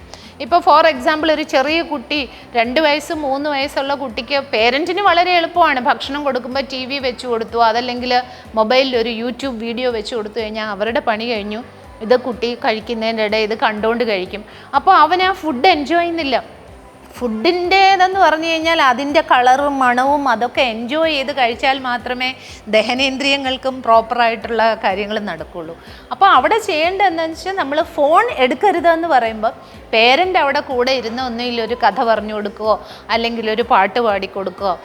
നമ്മുടെ സ്വന്തം അമ്മ പാടുമ്പം അമ്മ KS ചിത്ര അല്ല എന്നുള്ളത് എല്ലാവർക്കും അറിയാം, അച്ഛൻ യേശുദാസ് അല്ല എന്നുള്ളത് കുട്ടിക്കും അറിയാം. നമുക്ക് നമ്മളുടേതായ രീതിയിൽ അവർക്കത് എന്താ പറയുന്ന ആ ആർട്ട് ഫോമിനെ അപ്രീഷിയേറ്റ് ചെയ്യുന്നതിലുപരി അവരുടെ പേരൻസ് ചെയ്യുന്ന ഒരു കാര്യമാണ്. അത് അവർ ഇൻവോൾവ് ചെയ്യും, അതിൽ രസം കണ്ടെത്തും, എൻജോയ് ചെയ്യും. അപ്പം നമ്മൾ ഫോണ് അല്ലെങ്കിൽ ഓൺലൈൻ പ്ലാറ്റ്ഫോമിൽ നിന്ന് മാറി നിൽക്കാൻ കുട്ടികളോട് പറയുമ്പം അവർക്ക് അതുപോലെ ഈക്വലി രസകരമായിട്ടുള്ള ആക്ടിവിറ്റീസ് ഇപ്പുറത്ത് കൊടുക്കാൻ പറ്റണം, വീട്ടിലാണെങ്കിലും സ്കൂളിലാണെങ്കിലും. അവിടെയാണ് ഈ ഗെയിമിഫിക്കേഷനൊക്കെ ഉള്ള ഏറ്റവും ഇമ്പോർട്ടൻസ്. അങ്ങനെ പഠിക്കുന്ന ഒരു കുട്ടി വീട്ടിൽ ചെന്ന് കഴിഞ്ഞാൽ ഈ മൊബൈലുമായിട്ട് ഒറ്റയ്ക്കിരിക്കില്ല. അവൻ എന്തെങ്കിലുമൊക്കെ ആക്ടിവിറ്റീസ് ചുറ്റും കണ്ടുപിടിക്കാനും പോകാനും ഒക്കെ തോന്നും. പിന്നെ അതുപോലെ respect every one and respect nature എന്നുള്ളത് അത്യാവശ്യമാണ്. ഇപ്പോൾ CBSE ആണെങ്കിൽ ഒരു 4 അഫർമേഷൻസുമായിട്ട് വന്നിട്ടുണ്ട്. അത് ഞാൻ അതിൻ്റെ ന്യൂസ് വായിച്ചപ്പോൾ ഞാൻ വിചാരിച്ചു how beautiful it is. First sentence is I am always happy. Second sentence I am stable in any situation. Third സെൻറ്റൻസിൽ പറയുന്നത് I respect everyone, I respect nature. അപ്പോൾ ഈ ഐ റെസ്പെക്ട് നേച്ചർ എന്ന് പറഞ്ഞു കഴിഞ്ഞാൽ നേച്ചറിനെ ഇഷ്ടപ്പെടാനും അപ്രീഷിയേറ്റ് ചെയ്യാനും പോകുക എന്നുള്ളതാണ്. അത് ഇറ്റ്സെൽഫ് അവരുടെ മെൻ്റൽ ഹെൽത്ത് ആൻഡ് വെൽനെസ്സിനെ ടേക്കൺ കെയർ ചെയ്യും. കാരണം നേച്ചറിൽ നിന്ന് നമുക്ക് പഠിക്കാൻ ഒരുപാട് കാര്യങ്ങളുണ്ട്. ഇപ്പോൾ ഒരു ഫ്ലവർ ഉണ്ടാവുന്ന ഒരു റോസപ്പൂവിൽ, അതൊരിക്കലും ആ റോസ ചെടിക്ക് വേണ്ടിയല്ല, അത് മറ്റുള്ളവർക്ക് വേണ്ടിയാണ്. അപ്പം മറ്റുള്ളവർക്ക് വേണ്ടി പലതും ചെയ്യാനും അല്ലെങ്കിൽ ആ ഒരു സെൽഫ്ലെസ് സർവീസ് എന്നുള്ള വലിയ ലെസണൊക്കെ കിട്ടും. അതുപോലെ ഇപ്പോൾ ഒരു മാവുണ്ടാകുന്ന ഒരു മരം, അതിൽ കൂടുതൽ മാങ്ങ വരുമ്പോഴേക്കും ആ ശാഖ താഴോട്ട് വരികയാണ്. അപ്പോൾ ഒരു ഹംബിൾനെസ് പഠിക്കാനും, അതുപോലെ നിങ്ങളെല്ലാം മാവിൽ കല്ലെറിഞ്ഞു കഴിഞ്ഞാൽ അടുത്ത വർഷം ഈ മാവ് തീരുമാനിക്കുന്നില്ല ഞാനിനി നിങ്ങൾക്ക് മാങ്ങ തരില്ല എന്ന്, അത് വീണ്ടും അടുത്ത വർഷവും പൂക്കുകയും മാങ്ങ തരികയാണ് ചെയ്യുന്നത്. അപ്പം അതൊക്കെയെന്ന് പറഞ്ഞു കഴിഞ്ഞാൽ ആ സെൽഫ്ലെസ് സർവീസ് അത് പഠിക്കാനും അതോടൊപ്പം ഹംബിൾനെസ് പഠിക്കാനും ഒക്കെ കഴിഞ്ഞു കഴിഞ്ഞാൽ ലോകം കുറേ കൂടെ മനോഹരമാകും. നമുക്കെപ്പോഴും ലോകത്തിൽ ഇഷ്ടമുള്ളതൊന്നും കാണാതിരിക്കുമ്പോഴാണ് നമുക്ക് സങ്കടം തോന്നുക. നമുക്ക് ചുറ്റും എന്തെല്ലാം ഉണ്ട് എൻജോയ് ചെയ്യാൻ. അങ്ങനെയൊക്കെ വരുമ്പോൾ അവരുടെ ക്രിയേറ്റിവിറ്റി ഉണരുകയും അതിലേക്ക് കൂടുതൽ തിരിയുകയും ചെയ്യും. അപ്പം ഞാൻ പറയുന്നത് ഓൺലൈൻ പ്ലാറ്റ്ഫോംസിൽ കിട്ടുന്ന സന്തോഷം അല്ലെങ്കിൽ അതിനേക്കാൾ ഉപരിയുള്ള സന്തോഷം നമുക്കത് മാറ്റി നിർത്തുമ്പോഴും കുട്ടികൾക്ക് കൊടുക്കാൻ പറ്റണം, അവരെ എൻഗേജ് ചെയ്യണം. അങ്ങനെ ഉണ്ടെന്നുണ്ടെങ്കിൽ അതിനൊരു പരിഹാരമാണ്. അതുപോലെ തന്നെയാണ് CBSEയുടെ അഫർമേഷൻസിൽ 4th അഫർമേഷൻ എന്ന് പറയുന്നത് I use gadgets only four studying purpose. അപ്പോൾ ഈ അഫർമേഷൻസിന് ഒരുപാട് നമ്മുടെ ലൈഫിനെ ഇൻഫ്ലുവൻസ് ചെയ്യാൻ പറ്റും. കാരണം നമ്മൾ തന്നെ ഇപ്പം നല്ല റെഡിയായി ഒക്കെ കഴിഞ്ഞിട്ട് കണ്ണാടിയുടെ മുമ്പിൽ ചെന്ന് വെച്ചാൽ ഐ ആം ബ്യൂട്ടിഫുൾ എന്നൊരു 10 പ്രാവശ്യം പറഞ്ഞു കഴിഞ്ഞാൽ ഓട്ടോമാറ്റിക്കലി നമുക്ക് തന്നെ തോന്നും നമ്മൾ ബ്യൂട്ടിഫുൾ ആണെന്ന്. അപ്പം നമ്മുടെ സെൽഫ് കോൺഫിഡൻസ് കുറച്ചുകൂടെ കൂടും. പിന്നെ നമ്മൾ പറയാം today is going to be my day, I can do it, I will do it എന്നൊക്കെ പറഞ്ഞ് കുറേ തവണ ഇതാക്കി കഴിഞ്ഞിട്ട് പോയി കഴിഞ്ഞാൽ കോൺഫിഡൻസ് ഇല്ലാത്ത ഒരാൾക്കും കുറച്ച് കോൺഫിഡൻസ് ഡെവലപ്പ് ചെയ്യും. അപ്പോൾ അതിങ്ങനെ എല്ലാ ദിവസവും മാറി മാറി പറയുമ്പോൾ അതിന് പ്രയോജനമുണ്ട്. അപ്പോൾ CBSE പറഞ്ഞിരിക്കുന്നത് ഈ അഫർമേഷൻസ് 4ഉം അസംബ്ലിയിൽ എന്നും റിപ്പീറ്റ് ചെയ്യാനാണ്. അപ്പോൾ അതിലെ ലാസ്റ്റ് അഫർമേഷൻ എന്ന് പറയുന്നത് I use gadgets only four studying purpose എന്നാണ്. അപ്പോൾ കുട്ടികൾ ഇങ്ങനെ തനിയെ ഓരോ ദിവസവും പറയുമ്പം പിന്നീട് ഇതിൻ്റെ ഒരു മിസ്യൂസ് എടുക്കുന്ന സമയത്ത് അവർക്കൊരു ചെറിയ ഗിൽട്ട് ഓഫ് കോൺഷ്യസ്നെസ് വരും. എങ്ങനെയാണെങ്കിലും ഒരു ചെറിയ ഇഷ്യൂ തോന്നും, അയ്യോ ഞാൻ ചെയ്യുന്നത് ശരിയാണോ, ചെയ്യാൻ പാടില്ലല്ലോ. അപ്പോൾ അത് കുറച്ചുകൂടെ നമുക്ക് പ്രിവെൻറ്റ് ചെയ്യാൻ പറ്റും. അപ്പോൾ ഈ മൊബൈൽ അവൈലബിൾ അല്ലാത്തപ്പോൾ അവർ ഓട്ടോമാറ്റിക്കലി ബുക്സിലേക്ക് തിരിയും, വായിക്കും, പിന്നെ എഴുതാൻ ശ്രമിക്കും. അപ്പോൾ അവരുടെ ആ കോവിഡ് കാലത്ത് നഷ്ടപ്പെട്ടു പോയ റീഡിങ് സ്കില്ലും റൈറ്റിംഗ് സ്കില്ലും ഈവൻ ഇൻട്രാക്ഷൻ സ്കിൽസും നമുക്ക് തിരിച്ചു കൊണ്ടുവരാൻ പറ്റും.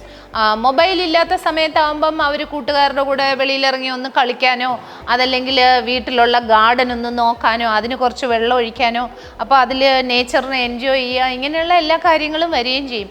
അപ്പം ഞാൻ പറയുന്നത് ഒരേ ഒരു കാര്യമുള്ളൂ, കോവിഡ് കാലത്ത് കുട്ടികൾക്ക് മൊബൈലിലൊരു അഡിക്ഷൻ വന്നിട്ടുണ്ടെങ്കിൽ ആ മൊബൈൽ മാറ്റുമ്പം അതോടൊപ്പം അതിനേക്കാളും രസകരമായ ആക്ടിവിറ്റീസ് അവർക്ക് പ്രൊവൈഡ് ചെയ്തുകൊണ്ടിരിക്കാം. അത് ക്ലാസ്സിലാണെങ്കിലും വേണം. അപ്പോൾ ഈ ടീച്ചിങ് ഗാമിഫിക്കേഷൻ വഴിയുള്ള ടീച്ചിങ് എന്ന് പറയുമ്പോൾ കുട്ടികൾ നന്നായിട്ട് എൻജോയ് ചെയ്യും. ആ കോൺസെപ്റ്റ്സ് അവരിലേക്ക് വളരെ പെട്ടെന്ന് എത്തിച്ചേരും. അതിൽ അവർ കൂടുതൽ റിസർച്ച് ചെയ്യാനുള്ള മെൻറ്റാലിറ്റി കാണിക്കും. കാരണം അവർ ഹാപ്പിയാണ്.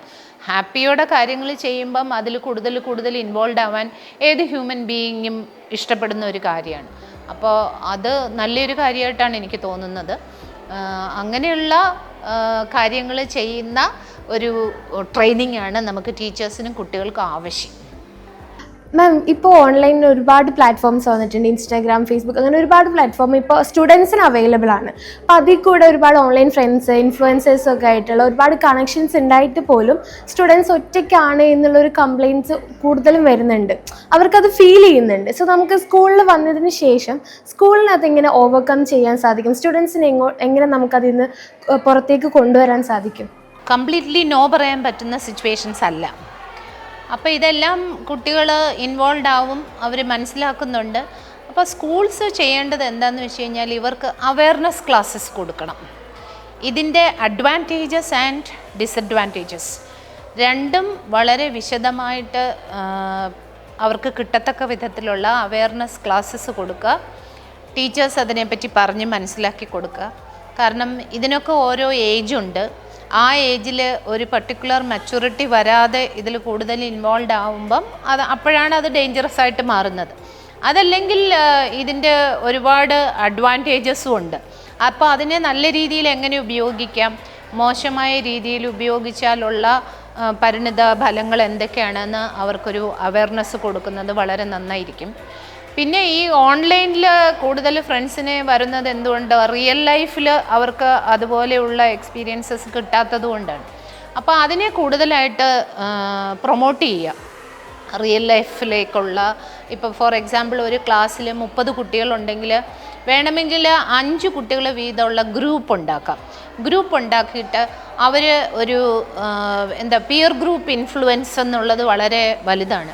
അപ്പോൾ അവർ തമ്മിലൊരു ഗ്രൂപ്പായിട്ടിരുന്ന് അവരുടെ പ്രശ്നങ്ങൾ ചർച്ച ചെയ്യുക. അതിൽ ടീച്ചറിൻ്റെ ഒരു ഇടപെടൽ വേണ്ട സമയത്താവാം. അപ്പോൾ അവർക്ക് അങ്ങോട്ടും ഇങ്ങോട്ടും ഒന്ന് തിങ്ക് ആൻഡ് ഷെയർ എന്നുള്ള ഒരു ഫീലിംഗ് കിട്ടും. പരസ്പരം പറഞ്ഞ് ഷെയർ ചെയ്യുമ്പോൾ ചില പ്രശ്നങ്ങൾക്ക് അവിടെ തന്നെ പരിഹാരം വരും. അങ്ങനെയൊക്കെയുള്ളൊരു ബോണ്ട് കുട്ടികളുടെ ഇടയിൽ ആരോഗ്യപരമായിട്ട് ഉണ്ടാക്കിയെടുക്കുക.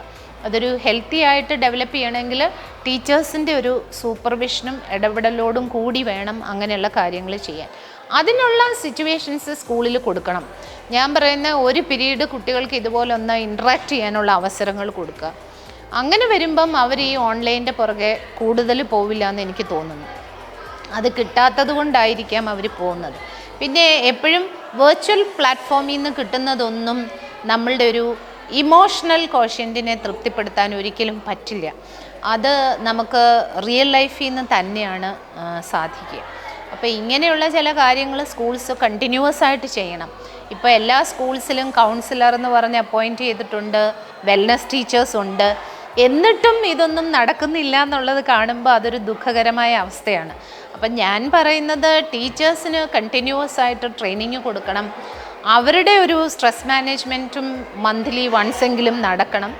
എന്നിട്ട് ഇതുപോലെയുള്ള ആക്ടിവിറ്റീസ് അവർ ക്ലാസ്സിൽ കോൺസെൻട്രേറ്റ് ചെയ്താൽ അതിൽ കുറച്ച് മാറ്റങ്ങളുണ്ട് എന്നാണ് എനിക്ക് തോന്നുന്നത്. മാം, ഇപ്പോൾ ഈ ഒരു അഡോളസൻ്റ് ഏജ് ഗ്രൂപ്പിൽ കൂടെ പോകുന്ന സ്റ്റുഡൻസിനെ അവരുടെ വീട്ടിലെ സിറ്റുവേഷൻസ് എത്രത്തോളം ഇൻഫ്ലുവൻസ് ചെയ്യുന്നുണ്ടാവും? അതിപ്പോൾ വീട്ടിലെ സിറ്റുവേഷൻസ് എന്തായാലും ഇൻഫ്ലുവൻസ് ചെയ്യാതിരിക്കില്ല. പിന്നെ അതിനെ ഓവർകം ചെയ്യേണ്ട തരത്തിൽ സ്കൂളിൽ ചില പ്രോഗ്രാമുകൾ ഉണ്ടെന്നുണ്ടെങ്കിൽ അതിനും അവർക്ക് പറ്റുമെന്നാണ് എനിക്ക് തോന്നാറ്. കാരണം അവരുടെ ഒരു ദിവസത്തിലെ കൂടുതൽ സമയം അവർ ചെലവഴിക്കുന്നത് സ്കൂളിലാണ്. പിന്നെ വീട്ടിലുള്ള പ്രശ്നങ്ങൾ അവരെ ബാധിക്കാതിരിക്കില്ല. അവിടെയൊക്കെ നമ്മളുടെ ഇതിൻ്റെ എല്ലാം ബേസിസ് എന്ന് പറയുന്നത് ഇതാണ്. ഞാൻ പറഞ്ഞ രസകരമായ രീതിയിൽ പഠനം നടക്കുന്നുണ്ടെന്നുണ്ടെങ്കിൽ അവർ മെൻ്റലി ഹാപ്പി ആവും.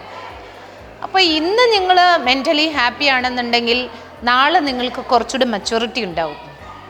നമ്മൾ ഒരു ഡിപ്രസ്ഡ് അല്ലെങ്കിൽ ഫ്രസ്ട്രേറ്റഡ് സ്റ്റേജിലാണ് നമ്മുടെ ക്രിയേറ്റിവിറ്റി വർക്ക് ചെയ്യില്ല, നമുക്ക് മെച്യൂരിറ്റി വരില്ല, കാര്യങ്ങളെ നേരിടാനുള്ള ഒരു മെൻറ്റാലിറ്റി ഒക്കെ കുറവായിരിക്കും.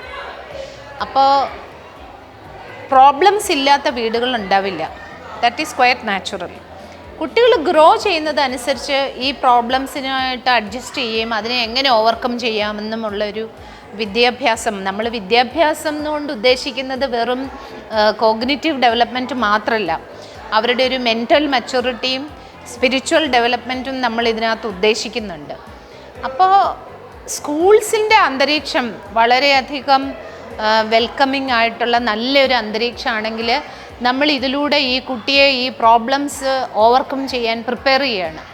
പിന്നെ അഡോളസെൻ്റ് ഏജിലുള്ള കുട്ടികൾക്കുള്ള സോഷ്യൽ ഇഷ്യൂസും ഒരുപാടുണ്ട്.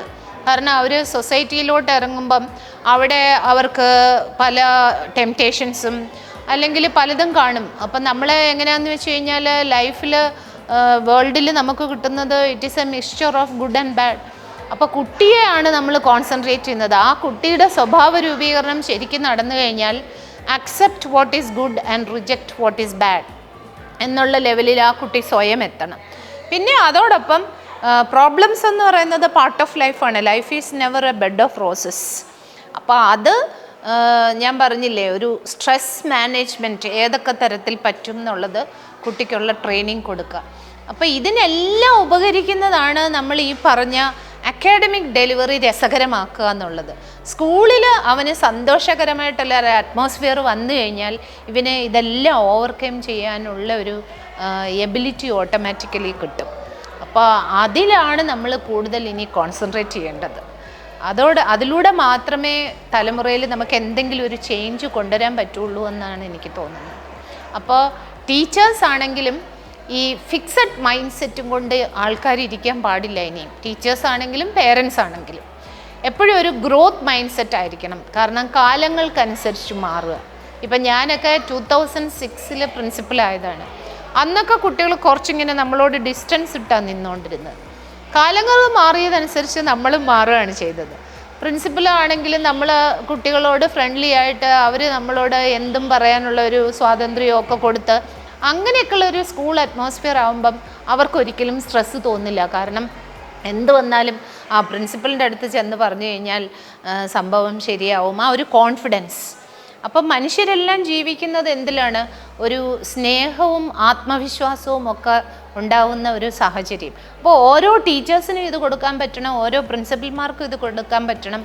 സ്കൂൾ അറ്റ്മോസ്ഫിയറിൽ മൊത്തം അത്തരത്തിലുള്ളൊരു മാറ്റം വന്നു കഴിഞ്ഞാൽ കുട്ടികൾ ഒരിക്കലും പിന്നെ വീട്ടിൽ അഥവാ ഇച്ചിരി പ്രോബ്ലം ഉണ്ടെങ്കിൽ പോലും അത് ഓവർകം ചെയ്യാൻ അവരെ കൊണ്ട് പറ്റുമെന്നാണ് എനിക്ക് തോന്നാറ്. മാം, ഒരു കുഞ്ഞിൻ്റെ ഭൗതിക വളർച്ച അതുപോലെ തന്നെ മെൻ്റലി ഫിസിക്കലി ഉള്ള ഒരു ഡെവലപ്മെൻറ്റ് എന്ന് പറഞ്ഞാൽ ഭയങ്കര ഇമ്പോർട്ടൻ്റ് ആണല്ലോ. അപ്പോൾ പാരൻസിന് അതിനെക്കുറിച്ച് ഒരുപാട് ആശങ്കകളും അതുപോലെ എക്സൈറ്റഡും ആയിരിക്കും അവർ. So as a research person അല്ലെങ്കിൽ ഒരു അക്കാദമിക് ഡയറക്ടർ എന്നുള്ള നിലയിൽ, അതിനപ്പുറം ഒരു പാരൻ്റ് എന്നുള്ള നിലയിൽ മാമിന് എന്തൊരു അഡ്വൈസാണ് പാരൻസിന് കൊടുക്കാനുള്ളത്? അതായത് കുട്ടികളുടെ ബൗദ്ധിക വളർച്ച എന്നുള്ളത് വളരെ ഇമ്പോർട്ടൻ്റ് ആണ്, അത് വേണ്ടതുമാണ്. പക്ഷേ അതോടൊപ്പം തന്നെ അവരുടെ മാനസികവും ആധ്യാത്മികവുമായ വികസനം, ഇത് രണ്ടും കോൺസെൻട്രേറ്റ് ചെയ്യുന്ന തരത്തിലായിരിക്കണം ഒരു രക്ഷിതാവിൻ്റെ അപ്രോച്ചും അതോടൊപ്പം തന്നെ ഒരു സ്കൂളിൻ്റെ അപ്രോച്ചും. അവിടെയാണ് നമ്മൾ ഇപ്പോൾ പുതിയതായിട്ട് ഇൻട്രൊഡ്യൂസ് ചെയ്യുന്ന ഈ ഹോളിസ്റ്റിക് പ്രോഗ്രസ് റിപ്പോർട്ടിനും ഒക്കെയുള്ള പ്രാമുഖ്യം. കാരണം പേരൻ്റ് എന്ന നിലയിൽ എപ്പോഴും കുട്ടികളുടെ മാർക്ക്, ഗ്രേഡ്, അതിൻ്റെ പുറകെ ഇങ്ങനെ ഒരു ഓട്ടമാണ്. അതിനുവേണ്ടി കുട്ടികളെ പ്രഷറൈസ് ചെയ്യുന്നു. അപ്പോൾ ഈ മാർക്കും ഗ്രേഡും ഒന്നും ഇല്ലാതെ ഓവറോൾ അവരെന്താണ്, എന്നറിയാനുള്ള ഒരു അവസരം പേരൻറ്റിന് കിട്ടുകയാണ് ഹോളിസ്റ്റിക് പ്രോഗ്രസ് റിപ്പോർട്ട് കാർഡിലൂടെ. അങ്ങനെ ഒരു ഹോളിസ്റ്റിക് പ്രോഗ്രസ് കാർഡ് ഇൻട്രൊഡ്യൂസ് ചെയ്ത് കഴിയുമ്പം കുട്ടിയുടെ എല്ലാ വിധത്തിലുമുള്ള മേഖലകളിലുള്ള കഴിവ് പേരൻസിന് അറിയാൻ പറ്റും. പിന്നെ പേരൻസിൻ്റെ ആഗ്രഹത്തിനനുസരിച്ചായിരിക്കരുത് അവരൊരു പ്രൊഫഷൻ സ്വീകരിക്കുന്നത്. കാരണം അതും ഒരു കുട്ടിയെ സംബന്ധിച്ചിടത്തോളം വളരുന്ന മേഖലകളിലൊക്കെയും സ്ട്രെസ് ഉണ്ടാക്കാനേ ഉപകരിക്കുള്ളൂ. കാരണം നമ്മൾ കേട്ടിട്ടില്ലേ, നമ്മൾ എന്തെങ്കിലും ഒരു ജോലി പാഷനേറ്റായിട്ട് ചെയ്യുമ്പം നമുക്കത് പ്ലഷർ മാത്രമേ തരുള്ളൂ. അവിടെ നമുക്കൊരു പ്രഷർ വരില്ല ഒരിക്കലും. കാരണം പാഷൻ എന്നുള്ളതിൻ്റെ കൂടെ ഒരു പീക്ക് മാത്രമേ നിൽക്കാൻ പറ്റുള്ളൂ. അത് പാഷൻ ഇല്ലാത്തടത്ത് പ്രഷറായിരിക്കും, പാഷൻ ഉള്ളിടത്ത് പ്ലഷറായിരിക്കും. അപ്പം നമ്മളെപ്പോഴും പാഷൻ ഉള്ള വർക്കിലേക്ക് കുട്ടികൾ പോകണം, അല്ലെങ്കിൽ പാഷൻ ഉള്ള സബ്ജക്ട്സ് അവർ പഠിക്കണം. അപ്പോൾ അവരൊരു 6th 7th ഒക്കെ ആകുമ്പോൾ തന്നെ ഈ സൈക്കോളജി ഡിപ്പാർട്ട്മെൻറ്റ്സ് ഉണ്ടാക്കുന്ന ഒരുപാട് ആപ്റ്റിറ്റ്യൂഡ് ടെസ്റ്റൊക്കെ ഉണ്ട്. അപ്പോൾ ഈ ആപ്റ്റിറ്റ്യൂഡ് ടെസ്റ്റൊക്കെ നടത്തിയിട്ട് അവർക്ക് ഏത് മേഖലയിലാണ് ഉള്ളത് അല്ലെ ഇൻട്രസ്റ്റ് ഉള്ളതെന്ന് കുട്ടിയും രക്ഷിതാവും തിരിച്ചറിഞ്ഞിട്ട് അതിനെ പ്രോത്സാഹിപ്പിക്കാനുള്ള കാര്യങ്ങൾ ചെയ്യുകയാണെന്നുണ്ടെങ്കിൽ അവർ ചെയ്യുന്ന പ്രൊഫഷനിൽ അവർക്ക് പാഷൻ ഉണ്ടാവും. അങ്ങനെ വരുമ്പം അടുത്ത തലമുറയിൽ ഈ പ്രഷർ എന്നുള്ളത് അധികം ഉണ്ടാവില്ല, പ്ലഷർ മാത്രമേ ഉണ്ടാവുള്ളൂ. അത് ഒരു റീസണായിട്ട് നമുക്ക് കാണാൻ പറ്റും. അപ്പോൾ ഈ പേരൻസിൻ്റെ ഭാഗത്ത് നിന്ന് ഈ മാർക്ക് 100ൽ 100 വാങ്ങിക്കണം, 100ൽ 99 വാങ്ങിക്കണം, അങ്ങനെയുള്ളൊരു മെൻറ്റാലിറ്റി മാറണമെന്നുണ്ടെങ്കിൽ നമ്മുടെ ഹോൾ സിസ്റ്റവും മാറണം. കാരണം എന്തുകൊണ്ടാണ് പേരൻസ് ഇത്രയും പ്രഷറൈസ് ചെയ്യുന്നതെന്ന് വെച്ച് കഴിഞ്ഞാൽ നല്ല പ്രൊഫഷണൽ കോളേജിൽ അഡ്മിഷൻ കിട്ടണമെങ്കിൽ നല്ല മാർക്ക് ഉണ്ടെങ്കിലേ കിട്ടുള്ളൂ. അങ്ങനെയൊക്കെയുള്ള ഇതൊരു കണ്ടിന്യൂവസ് ഇതായിട്ട് വരണം. അതല്ലാതെ ഇപ്പോൾ LKG UKGയിൽ എക്സാം ഇല്ല, ഗ്രേഡ് ഇല്ല, മാർക്കില്ല, അത് കഴിഞ്ഞ് 1ാം ക്ലാസ്സിലേക്ക് വരുമ്പം അവിടെ മാർക്കും ഗ്രേഡും വന്നു കഴിഞ്ഞാൽ അതുകൊണ്ട് പ്രയോജനമില്ല. ഇതിനൊരു കണ്ടിന്യൂയിറ്റി വേണം. അങ്ങേയറ്റം വരെ ഒരു കണ്ടിന്യൂയിറ്റി വരികയും ഒരു കുട്ടിയുടെ യഥാർത്ഥ കഴിവുകളുടെ ബേസിസിൽ അവന് ഓരോ ഫീൽഡിലും അഡ്മിഷൻ കിട്ടാനുള്ള സാഹചര്യവുമൊക്കെ ഉണ്ടായി കഴിഞ്ഞു കഴിഞ്ഞാൽ ഇതിനൊക്കെ ഒരുപാട് മാറ്റം വരുമെന്നാണ് എനിക്ക് തോന്നുന്നത്. കാരണം നമ്മൾ കണ്ടിട്ടില്ലേ, പല സ്റ്റേജ് പെർഫോമൻസസും നമ്മൾ കണ്ടിട്ടുണ്ട്, അല്ലെങ്കിൽ ആൾക്കാർ കളിക്കുന്നു, ഇതിലൊന്നും അവരൊരു സ്ട്രെസ്സോടെ ചെയ്യുന്നതായിട്ട് നമുക്ക് തോന്നാറില്ല. അതിൻ്റെ കാരണം എന്താണ്? അത് പാഷനാണ്. ഇപ്പോൾ എന്നെ സംബന്ധിച്ചിടത്തോളം ഞാൻ പനി പിടിച്ച് കിടന്നാൽ പോലെ എവിടെയെങ്കിലും എന്തെങ്കിലും പഠിപ്പിക്കാൻ ചെല്ലാൻ പറഞ്ഞു കഴിഞ്ഞാൽ ഞാൻ എഴുന്നേറ്റ് പോകും. കാരണം എന്താണെന്ന് വെച്ച് കഴിഞ്ഞാൽ ആ പഠിപ്പിക്കുന്ന അതിനോടുള്ള ഒരു പാഷൻ. അപ്പോൾ അവിടെ നമുക്ക് ഒരിക്കലും ഒരു പ്രഷർ ഫീൽ ചെയ്യില്ല, പ്ലഷർ മാത്രമേ ഉണ്ടാവുള്ളൂ. ചലഞ്ചസ് എല്ലാ ഫീൽഡിലും ഉണ്ടാവും. ചലഞ്ചസ് ഒരിടത്തും നമുക്ക് അവോയ്ഡ് ചെയ്യാൻ പറ്റില്ല. പക്ഷേ ആ ചലഞ്ചസിനെ നമ്മുടെ ബ്രെയിൻ എങ്ങനെ സ്വീകരിക്കുന്നു എന്നുള്ളത് നമ്മളുടെ മാനസികമായ കഴിവും ആധ്യാത്മികമായ കഴിവും ഒക്കെ കൂടെ കൂടിച്ചേർന്നൊരവസ്ഥയിലാണ്. അപ്പോൾ അങ്ങനെയുള്ളൊരു ഹോളിസ്റ്റിക് രീതിയിലുള്ള ഒരു പഠന സമ്പ്രദായവും അതിനോടുള്ളൊരു അപ്രോച്ചും രക്ഷിതാക്കൾക്കും ടീച്ചേഴ്സിനും ഉണ്ടായാൽ ഈ സ്ഥിതിക്കൊക്കെ മാറ്റം വരുമെന്ന് എനിക്ക് തോന്നുന്നു. മാം, അഡോളസെൻ്റ് ഏജ് ഗ്രൂപ്പിൽ പെടുന്ന സ്റ്റുഡൻസിൻ്റെ വെൽബീങ്ങിനാണല്ലോ റിസോഷ്യോ ഏറ്റവും കൂടുതൽ ഫോക്കസ് ചെയ്യുന്നത്. സോ റിസോഷ്യോ കൊണ്ടുവരാൻ ആഗ്രഹിക്കുന്ന ഒരു ചേഞ്ച് എന്താണ്? അത് ഒരു കുട്ടിയെ എടുത്തു കഴിഞ്ഞു കഴിഞ്ഞാൽ ഒരു കുട്ടിയുടെ വിജയം എന്ന് പറയുന്നത് എപ്പോഴും പേരൻസിൻ്റെയും ടീച്ചേഴ്സിൻ്റെയും കൂടെയുള്ള ഒരു കളക്റ്റീവ് എഫേർട്ടാണ്. ഒരിക്കലും ഒരു ടീച്ചർ മാത്രം വിചാരിച്ചാൽ ഒരു കുട്ടിയെ മാറ്റിയെടുക്കാൻ പറ്റില്ല. അതല്ലെങ്കിൽ ഒരു പേരൻറ്റ് മാത്രം വിചാരിച്ചാലും ചേഞ്ചസ് കൊണ്ടുവരാൻ ബുദ്ധിമുട്ടാണ്. അപ്പോൾ റിസോഷ്യോയുടെ ആക്ടിവിറ്റീസിലൊക്കെയും ഞാൻ ഏറ്റവും അധികം അപ്രീഷിയേറ്റ് ചെയ്യുകയും കാണുകയും ചെയ്യുന്നത് എന്താണെന്ന് വെച്ച് കഴിഞ്ഞാൽ സ്റ്റുഡൻസിനെയും പേരൻസിനെയും കണക്ട് ചെയ്തുകൊണ്ട് കുട്ടിയുടെ വെൽബീയിങ്ങിന് ഒരുമിച്ച് നിന്ന് എങ്ങനെ പ്രവർത്തിക്കാം എന്നുള്ള ഒരു വലിയ സന്ദേശം ആൾക്കാർക്ക് കിട്ടുന്നുണ്ട്. അപ്പോൾ ഇതുവഴി നമുക്ക് ആ ഒരു ഹോളിസ്റ്റിക് അപ്രോച്ച് കൊണ്ടുവരാൻ റിസോഷ്യോ ഒരുപാട് സഹായിക്കുന്നുണ്ട്. അതുകൊണ്ട് തന്നെയാണ് റിസോഷ്യോയുടെ ട്രെയിനിങ്സും അത് കുട്ടികൾക്കാണെങ്കിലും ടീച്ചേഴ്സിനാണെങ്കിലും എല്ലാവരും ഒരുപാട് വെൽക്കം ചെയ്യുന്നുണ്ട്. ഞാനും ഇതിനെപ്പറ്റി ഒരുപാട് കേട്ടിട്ടുണ്ട്. അപ്പോൾ ഇതൊരു വളരെ നല്ല ഇനീഷ്യേറ്റീവാണ്. കാരണം നമ്മൾ സ്കൂളിലിപ്പോൾ എന്ത് മാറ്റങ്ങൾ കൊണ്ടുവരാൻ ശ്രമിച്ചാലും ചിലപ്പോഴൊക്കെ പേരൻസിൻ്റെ സൈഡിൽ നിന്ന് ഭയങ്കരമായ റെസിസ്റ്റൻസ് വരും. ചില സമയത്ത് ടീച്ചേഴ്സും കുറച്ച് റെസിസ്റ്റൻ്റ് ആവും. അപ്പോൾ ഇവരെയെല്ലാം സന്തോഷകരമായിട്ട് ഒരു അവെയർനെസ് കൊടുത്തുകൊണ്ട് ഇത് നല്ലതാണ് എന്നുള്ള രീതിയിലേക്ക് കൊണ്ടുപോകുന്ന രീതിയിലുള്ള ഒരു പ്രോഗ്രാമാണ് റിസോഷ്യോ ചെയ്തു വരുന്നതെന്നാണ് ഞാൻ മനസ്സിലാക്കിയിരിക്കുന്നത്. അപ്പോൾ അത് it's the need of the അവർ. ഇപ്പോഴത്തെ ഒരു സമൂഹത്തിനും ഇപ്പോഴത്തെ ഒരു സ്കൂൾ ജീവിതത്തിനുമൊക്കെ അത്യന്താപേക്ഷിതമായ ഒരു കാര്യമാണ്. അപ്പോൾ റിസോഷ്യോയ്ക്ക് ഇനിയും കൂടുതൽ സ്കൂളുകളിലേക്ക് ഇത് വ്യാപിപ്പിക്കാനും കേരളത്തിലും ഇന്ത്യയിലും മൊത്തത്തിൽ തന്നെ ഒരു സ്കൂൾ ജീവിതത്തിനൊരു മാറ്റം വരുത്താൻ സഹായിക്കട്ടെ എന്ന് ഞാൻ ആശംസിക്കുന്നു.